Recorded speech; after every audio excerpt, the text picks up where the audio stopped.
வாழ்க வையகம், வாழ்க வையகம், வாழ்க வளமுடன். குரு வாழ்க, குருவே துணை. இன்று நாம் அனைவரின் பிரச்சனைகளில் ஒன்றான முதுகு வலியை எப்படி குணப்படுத்தலாம் அப்படிங்கிறத இந்த வீடியோவில் பார்க்க போகிறோம். நம்மளோட உடம்புல வாயுத்தன்மை அதிகமாக இருந்தாலும் முதுகு வலி இருக்கும். அதனை சரி செய்ய உணவில் அடிக்கடி சுக்கு சேர்த்துக்கணும். நல்லா வேலை பார்த்துட்டு இருப்பாங்க, திடீர்னு குமிஞ்சா நிமிர முடியாது, நிமிர்ந்துட்டா குமிய முடியாது, சொல்லப்போனால் மூச்சு விடவே ரொம்ப சிரமப்படுவாங்க.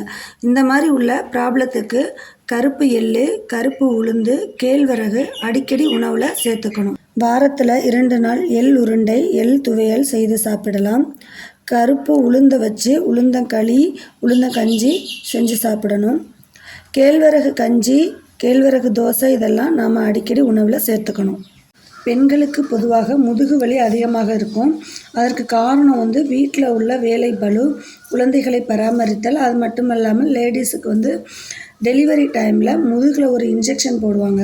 அதனாலேயும் பெண்களுக்கு அதிகமான முதுகு வலி இருக்கும். இதெல்லாம் குணப்படுத்துவதற்கு கால்சியம் சத்து அதிகமான உணவுப் பொருட்களை நாம் உணவில் சேர்த்துக்கணும்.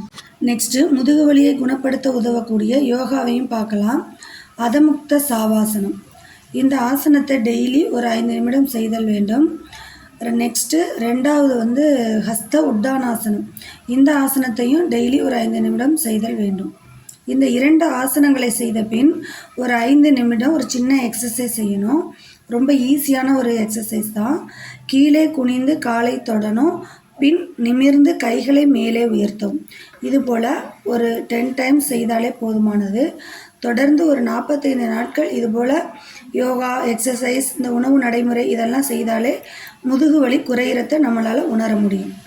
சரிவிகித உணவு, யோகா, நடைப்பயிற்சி, நல்ல தூக்கம், அமைதியான மனநிலை, கோபத்தை குறைத்தல் போன்றவற்றை நமது வாழ்வில் நாம் நடைமுறைப்படுத்தினாலே நோயின்றி வாழலாம்.